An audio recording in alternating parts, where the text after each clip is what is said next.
நேரலையில் இணைந்திருக்கக்கூடிய பத்திரிகையாளர் திரு ஷபீர் அகமதுடன் பல கேள்விகளை முன்வைக்கலாம். வாங்க பேசலாம். சார் வணக்கம். வணக்கம். எப்படி பார்க்குறீங்க சார் மகாராஷ்டிரா ஜார்க்கண்ட் மாநிலத்தினுடைய இந்த ரிசல்ட்ஸை? ரிசல்ட்ஸ் வந்துட்டு இருக்கு, எப்படி பார்க்குறீங்க? மகாராஷ்டிரா எதிர்பார்த்ததுதான். மகாராஷ்டிராவில் காங்கிரஸ் கூட்டணிக்கு ஒரு பெரிய அளவுக்கு வாய்ப்பு இருக்காது அப்படின்றது உங்களுக்கு தேர்தல் நெருங்க அது தெரிஞ்சிருச்சு.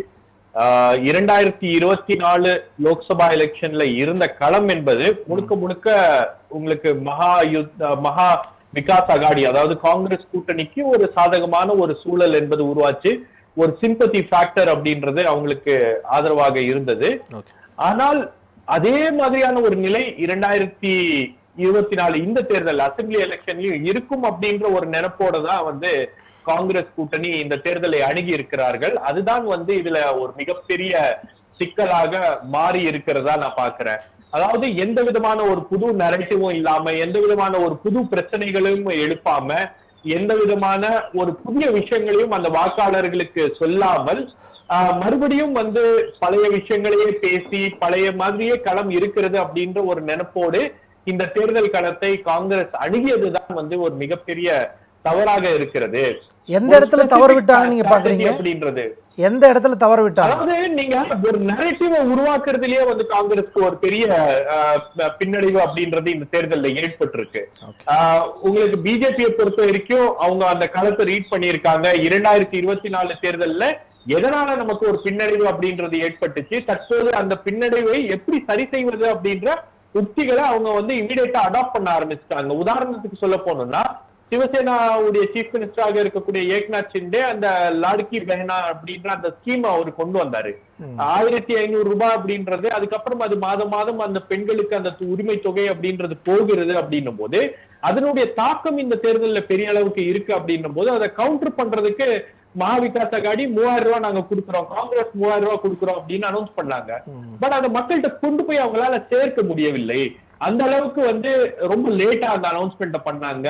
அது மட்டும் இல்லாம உங்களுக்கு காங்கிரஸ் உடைய கேரண்டி அப்படின்ற ஒரு விஷயங்களும் பெரிய அளவுக்கு இவங்க புஷ் பண்ணல.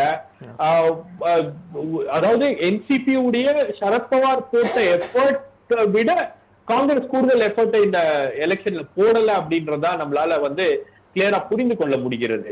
அது மட்டும் இல்லாம உங்களுக்கு பாத்தீங்கன்னா எந்தெந்த விஷயங்கள்லாம் காங்கிரஸ்க்கு சாதகமாக 2024 தேர்தல் அமைந்ததோ அந்த விஷயங்களை நோக்கிதான் பிஜேபி ஒர்க் பண்ணியிருக்கு. குறிப்பாக ஓபிசி கம்யூனிட்டிஸ் மத்தியில அவங்களுடைய வாக்குகளை எப்படி கூடுதலாக பெறுவது, அதே மாதிரி தலித்ஸ் அண்ட் முஸ்லிம் கன்சாலிடேஷன் பெரிய அளவுக்கு ஒரு பின்னடைவை அவங்களுக்கு 2024 ஏற்பட்டுச்சு அப்படின்னும் போது அந்த கன்சாலிடேஷனை எப்படி உடைக்கிறது, அவர்களுடைய வாக்குகளை எப்படி பிரிக்கிறது அப்படின்ற அந்த விஷயங்களை நோக்கி அவங்க ஒர்க் பண்ணியிருக்காங்க. அப்போ அந்த பகுதிகள் எல்லாத்துலயும் பாத்தீங்கன்னா உங்களுக்கு என்டிஏ கொஞ்சம் கூடுதலாக அங்க இடங்களை பெறுறாங்க, கூடுதலாக லீடிங்ல இருக்காங்க அப்படின்றத நம்மளால புரிந்து கொள்ள முடிகிறது. சோ காங்கிரஸை பொறுத்த வரைக்கும், மகா விகாஸ் அகாடியை பொறுத்த வரைக்கும் தேர்தல் களம் என்பது இன்னும் அதே கான்ஸ்டிடியூஷன் பச்சானா ஹை, சம்விதான் பச்சானா ஹை அப்படின்ற அந்த கோஷங்களை மக்கள் ஏத்துப்பாங்க. அந்த கோஷங்களுக்கு மக்கள் பாசிட்டிவா ரெஸ்பாண்ட் பண்ணுவாங்க அப்படின்னு நினைத்தது ஒரு மிகப்பெரிய தவறாகிவிட்டது. அவங்களுக்கு தெரியும் மகாராஷ்டிரா தேர்தல் களம் என்பது 2024 லோக்சபா தேர்தல் சமயத்துல பிஜேபிக்கு சாதகமாக இல்லை. மக்கள் பிஜேபி மீது ஒரு அதிருப்தி இருந்துச்சு, ஏக்நாத் ஷிண்டே மீது ஒரு அதிருப்தி இருந்துச்சு.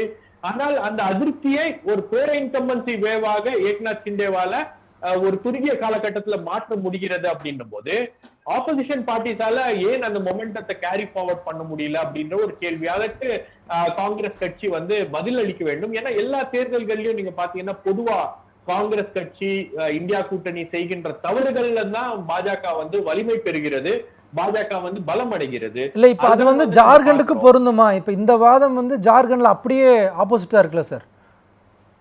இல்ல, ஜார்க்கண்ட்ல உங்களுக்கு பாத்தீங்கன்னா உங்களுக்கு ஜேஎம்எம் ஒரு பெரிய சப்போர்ட்டா இருக்கு. ஜார்க்கண்ட் என்ற மாநிலம் வேற. ஜார்க்கண்ட் மாநிலத்துல உங்களுக்கு ஆதிவாசி மக்களுடைய உரிமைகள், அந்த மாநில உரிமைகள் அப்படின்ற ஒரு விஷயத்த அங்க இருக்கக்கூடிய லோக்கல் பார்ட்டியாக இருக்கக்கூடிய ஜேஎம்எம் அதை ஸ்ட்ராங்கா பேசிட்டு இருந்தாங்க. கல்பனா சொரேன், ஹேமந்த் சோரேனுடைய கைது, இது எல்லாமே அவங்க நினைவுபடுத்திட்டே இருந்தாங்க. உங்களுக்கு அதுக்கப்புறம் 2024 தேர்தலுக்கு பிறகு அவங்க ஒர்க் பண்ணாம இல்ல. தொடர்ந்து அந்த வேலைகள் அப்படின்றது நடந்துகிட்டே இருந்துச்சு. அந்த கிரவுண்ட் லெவல் கேம்பெயின் அப்படின்னு நடந்துச்சு. காங்கிரஸை விட கூடுதலாக ஜேஎம்எம் வந்து அங்க கேம்பெயின் பண்ணாங்க. காங்கிரஸ் 30 சீட்ஸ் வந்து அங்க போட்டியிடுகிறது அப்படின்னா அது ஜேஎம்எம் உடைய சப்போர்ட்டோட தான் போட்டியிடுகிறது.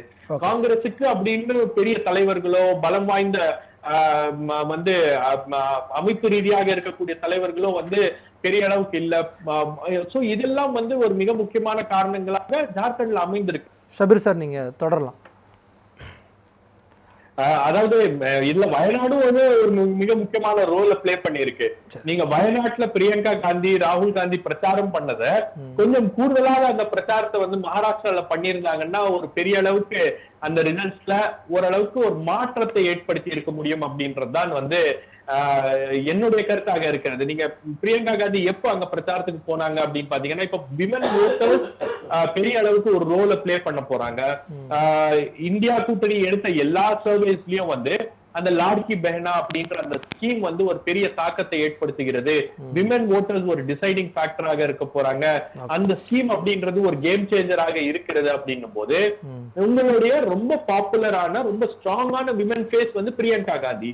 பிரியங்கா காந்தி களம் இறங்கியது பாத்தீங்கன்னா மகாராஷ்டிரால வயநாடு தேர்தல் போலிங் எல்லாம் முடிந்தது 2 நாள் கழிச்சுதான் அவங்க வந்து மகாராஷ்டிராக்கே வராங்க தேர்தல் பிரச்சாரத்துக்கு. அந்த கடைசி கட்ட தேர்தல் பிரச்சாரத்தினால நீங்க எல்லாம் எல்லாத்தையும் மாத்த முடியுமா அப்படின்னா மாத்த முடியாது.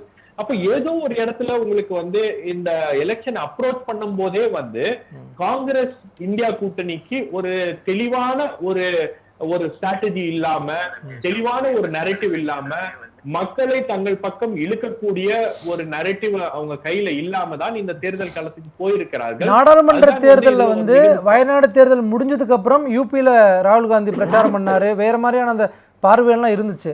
ஆனா இந்த முறை அந்த டிராப்ல சிக்கிட்டாங்களா? கடைசி காலகட்டங்களில் வந்து மகாராஷ்டிராவில் பிரச்சாரம் பண்ணா போதும் அப்படிங்கிற அந்த ஒரு விஷயம் வந்து ஏற்பட்டுருச்சா? ஜீவா, அதாவது பாஜக ஒரு லோக்கல் எலெக்ஷன், அதாவது ஒரு முனிசிபல் தேர்தல், ஒரு கார்பரேஷன் தேர்தல், ஒரு பஞ்சாயத்துல ஊர்ல ஒரு பஞ்சாயத்து அவங்க வந்து ஓரளவுக்கு சீரியஸா எடுத்துக்கிட்டு வேலை பார்ப்பாங்க. அந்த தேர்தல்ல ஜெயிக்க வேண்டும் அப்படின்ற ஒரு எண்ணத்தோட வேலை பார்ப்பாங்க. பட் காங்கிரஸ் கட்சியை பொறுத்த வரைக்கும் வந்து நம்மளை விட்டா இந்த மக்களுக்கு யார் இருக்காங்க, நாம் தான் வந்து இந்த மக்களை வந்து பாதுகாக்க இருக்கிறோம் அப்படின்ற ஒரு மனப்பான்மையோட தான் வந்து அவர்கள் தேர்தல் களங்களை அமைப்பது அணுகுவது அப்படின்றத நாம வந்து கடந்த காலங்களில் பார்த்திருக்கோம். சோ அதனாலதான் அவங்களுடைய ரொம்ப லேட்டா தேர்தல் களத்துக்கு போய் எந்த விதமான ஒரு ப்ரிப்பரேஷன் இல்லாம நீங்க தேர்தலை சந்திப்பது அப்படின்றது ஒரு பின்னடைவை ஏற்படுத்திதான் ஆகும். உங்களுக்கு ஏக்நாத் ஷிண்டே அப்படின்ற ஒரு கேரக்டருடைய இமேஜ் உங்களுக்கு ஒரு வருஷத்துக்கு முன்னாடி எப்படி இருந்துச்சு, ஆனால் இன்னைக்கு அவருடைய இமேஜ் எப்படி மாறி இருக்கிறது, இதை எப்படி வந்து எதிர்கட்சியாக இருக்கக்கூடிய சிவசேனா, காங்கிரஸ் மற்றும் என்சிபி அதை அனுமதித்தது, எந்த அளவுக்கு வந்து அவரால் வந்து தனக்கு எதிரான மனநிலையை ஒரு ஆதரவான மனநிலையாக மாற்றக்கூடிய ஒரு ஸ்ட்ராட்டஜி அவரால் பண்ண முடிகிறது, அது மகாராஷ்டிரா போன்ற ஒரு மாநிலத்துல பண்ண முடிகிறது அப்படின்னா அது எப்படி வந்து இவங்க அனுமதிச்சாங்க, எதிர்கட்சியாக இவங்களுடைய ரோல் என்ன பிளே பண்ணல? இப்ப நீங்க குறிப்பிட்ட மாதிரியே ஏக்நாத் ஷிண்டே வந்து இத்தகைய ஒரு மிகப்பெரிய எழுச்சி பெற்றிருக்காங்கன்னா குறிப்பிட்ட சிவசேனாவினுடைய தலைவர் ஏக்நாத் ஷிண்டே தான் அப்படிங்கிற அந்த ஒரு முடிவுக்கு வந்து மாநில மக்கள் வந்துட்டாங்களாங்கிற அந்த பார்வை முன்வைக்கலாமா? இல்ல, இந்த தேர்தல் அதுதான் தீர்மானிக்கும். இந்த தேர்தலில் உத்தவ் தாக்கரேக்கு ஒரு பின்னடைவு ஏற்படுகிறது அப்படின்னா உத்தவ் தாக்கரே உண்மையான அரசியல் வாரிசு கிடையாது, நான் தான் உண்மையான அரசியல் வாரிசு, பாருங்க மக்கள் மீண்டும் எனக்கு வாக்களித்திருக்கிறார்கள், என்னை தேர்ந்தெடுத்திருக்கிறார்கள் அப்படின்ற அந்த நரேட்டிவ் அவங்க புஷ் பண்ணுவாங்க. நீங்க இன்னொரு 5 வருஷம் அவங்களால வந்து ஒண்ணுமே பண்ண முடியல அப்படின்னு வச்சுக்கோங்க, என்ன பண்ணுவீங்க? நீங்க தொண்டர்கள் எல்லாம் வந்து யார் ஆளுங்கட்சியாக இருக்கிறாங்களோ அவங்க பக்கம் தான் வந்து போகக்கூடிய ஒரு வாய்ப்பு அப்படின்றது அமையும். சோ இதெல்லாம் வந்து உங்களுக்கு பெரிய அளவுக்கு ஒரு தாக்கத்தை ஏற்படுத்தும். இதை புரிந்து கொண்டுதான் வந்து இந்த தேர்தல்ல பாஜக ரொம்ப சீரியஸா களமிறங்கி இருக்காங்க. அவங்களுக்கு இந்த தேர்தலை எக்காரணத்தை கொண்டும் பாஜகவுக்கு இந்த தேர்தல் என்பது இதுல ஒரு பின்னடைவு ஏற்பட்டால் என்ன நடக்கும் அப்படின்றது பாஜகவுக்கு தெரியும். டெல்லிக்கு அடுத்து ஒரு மிக முக்கியமான மாநிலமாக இருக்கக்கூடிய மகாராஷ்டிரா மாநிலம், இந்தியாவுடைய பினான்ஸ் கேபிட்டல் அப்படின்ற ஒரு மாநிலம், இதுல ஒரு தோல்வி என்பது பாஜகவுக்கு ஒரு மிகப்பெரிய பின்னடைவாக அமையும் அப்படின்றதுனால்தான் அவங்க வந்து இதுல இந்த தேர்தலில் எக்காரணத்தை கொண்டும் நாம் தோல்வி அடையக்கூடாது அப்படின்ற ஒரு இலக்கோட பயணிச்சு நிர்ணயிச்சிருக்காங்க. அதுல வெற்றி பெற வேண்டும் அப்படின்ற ஒரு இலக்கோட அவங்க வந்து இதுல போட்டிட்டு இருக்காங்க. அதே நேரத்துல நீங்க குறிப்பிட்ட மாதிரியே அதே விதமான ஒரு மனநிலையிலோட போயிருக்காங்களா அப்படின்றது எனக்கு ஒரு சந்தேகமாவே இருக்கு. இந்த ரிசல்ட்ஸ்ல பார்க்கும்போது அப்படிதான் தெரியுது. நீங்க குறிப்பிட்ட மாதிரியே வந்து இப்போ இந்த தேர்தல் முடிவுகள் இதெல்லாம் பார்த்ததுக்கு அப்புறம் பாஜக மீண்டும் வந்து ஷிண்டே அவர்களுக்கு அந்த சிஎம் பதவியை கொடுப்பாங்களா இல்ல அவங்க தக்க வைப்பாங்களா, அந்த பார்வை முன்வைக்க முடியுமா? இது எவ்வளவு சீட் பிஜேபி ஜெயிக்க போகிறது அப்படின்றது பொறுத்து. இந்த தேர்தல்ல என்னை பொறுத்த வரைக்கும் உங்களுக்கு அமித்ஷாவை தாண்டி பிரதமர் நரேந்திர மோடியுடைய இன்வால்வ்மெண்ட் அப்படின்றது நிறைய இருக்கிறது. பல்வேறு காரணங்களுக்காக. ஏன்னா அவருடைய நேரடி பார்வையில பல்வேறு விஷயங்கள் அப்படின்றது இந்த தேர்தல் களத்துல இம்ப்ளிமெண்ட் பண்ணப்பட்டிருக்கு, இம்ப்ளிமெண்ட் செய்யப்பட்டிருக்கு அப்படின்னும் போது ரொம்ப முக்கியமான ஒரு தேர்தலாக இதை பாஜக எடுத்துட்டு இருக்காங்க. ஏன்னா மகாராஷ்டிரா தேர்தல் களம் என்பது பாஜகவுக்கு எதிராக இருந்த ஒரு களம். 2024 அது எதிராக இருந்துச்சு. என்சிபிக்கு ஒரு பெரிய சிம்பத்தி ஃபேக்டர் அப்படின்றது இருந்துச்சு. உத்தவ் தாக்கரேக்கு ஒரு பெரிய சிம்பத்தி ஃபேக்டர் இருந்துச்சு. அது எல்லாம் எப்படி வந்து 2024 அசெம்பிளி தேர்தல்ல எதிரொலிக்கல. நீங்க யோசிச்சு பாருங்க, அங்க இருக்கக்கூடிய பெரிய மாநில கட்சிகள் 2 கட்சிகள். ஒண்ணு வந்து சிவசேனா, இன்னொன்னு வந்து என்சிபி. இந்த 2 கட்சிகளும் இரண்டாக பிளவுபட்டு 2 கட்சிகளும் பலவீனம் அடைந்து இந்த 2 கட்சிகளுடைய தலையெழுத்தை தீர்மானிக்கக்கூடிய ஒரு இடத்துல தேசிய கட்சிகள் வந்து உட்கார்ந்து இருக்காங்க. ஒரு பக்கம் காங்கிரஸ், இன்னொரு பக்கம் பிஜேபி அப்படின்ற அளவுக்கு இருக்கு அப்படின்னும் போது அந்த லோக்கல் ஃபேக்டர் தானே வந்து உங்களுக்கு வந்து இந்த தேர்தல்ல கவனம் பெற்று இருக்க வேண்டும். இந்த தேர்தல்ல அது வந்து ஒரு மிகப்பெரிய பிரச்சார பொருளாக மாறி இருக்க வேண்டும். நிச்சயமாக கடந்த முறை அவங்க வந்து அந்த முதலமைச்சர் நாற்காலி அப்படின்ற ஒரு விஷயத்த வந்து அவங்க விட்டு கொடுத்ததற்கான காரணம் எப்படியாச்சும் அங்க வந்து ஒரு பாஜக ஆதரவு ஆட்சி அமைய வேண்டும் அப்படின்றது அவங்களுடைய எண்ணமாக இருந்துச்சு. அந்த அடிப்படையில தான் அவங்க அதை செய்தார்கள். பட் இந்த முறை உங்களுக்கு அந்த தேர்தல் பிரச்சாரத்துல நிச்சயமாக இந்த தேர்தல் முடிவுகள்ல பாஜக கூடுதல் இடங்களை பிடிக்கும் போது பாஜக தான் வந்து முதலமைச்சராக வர வேண்டும், அந்த நாற்காலியில பாஜகவை சேர்ந்த ஒரு நபர் தான் அமர வேண்டும் அப்படின்றது தான் வந்து பாஜகவுடைய தேசிய தலைமை விரும்பும். ஆனால் இந்த தேர்தலை பொறுத்த வரைக்கும் எனக்கு தெரிஞ்சு ஏக்நாத் ஷிண்டே உடைய வியூகம் என்பது வெற்றி பெற்றிருக்கிறது. ஏக்நாத் ஷிண்டே உடைய அந்த லாட்கி பெஹனா அப்படின்ற அந்த ஸ்கீம் இல்லைன்னா பாஜகவால இந்த தேர்தலில் இவ்வளவு நம்பர்ஸ் அவங்களால எடுக்க முடியுமா அப்படின்றது ஒரு மிகப்பெரிய சந்தேகம். குறிப்பாக பெண்களுடைய வாக்குகளை ஒரு 6% வாக்குகளை அவர்கள் ஈர்த்திருக்கிறார்கள் அப்படின்னா அதற்கு இந்த ஸ்கீம் அப்படின்றது மிக முக்கியமான காரணமாக இருக்கிறது. ஆகவே இந்த வெற்றிக்கான அந்த முழுவதுமான அந்த கிரெடிட் அப்படின்றது ஏக்நாத் ஷிண்டேவுடைய சிவசேனாக்கு தான் சாரும். அவங்க கொண்டு வந்த ஸ்கீம் இதுதான் வந்து பெரிய அளவுக்கு இருக்கும். அப்ப அதனாலதான் இவங்க எல்லாம் வந்து அதிக இடத்துல நம்ம ஜெயிச்சோம்னா நம்மளால சீஃப் மினிஸ்டர் பொசிஷனுக்கு டிமாண்ட் பண்ண முடியும் அப்படின்ற ஒரு இடத்துல இருக்காங்க.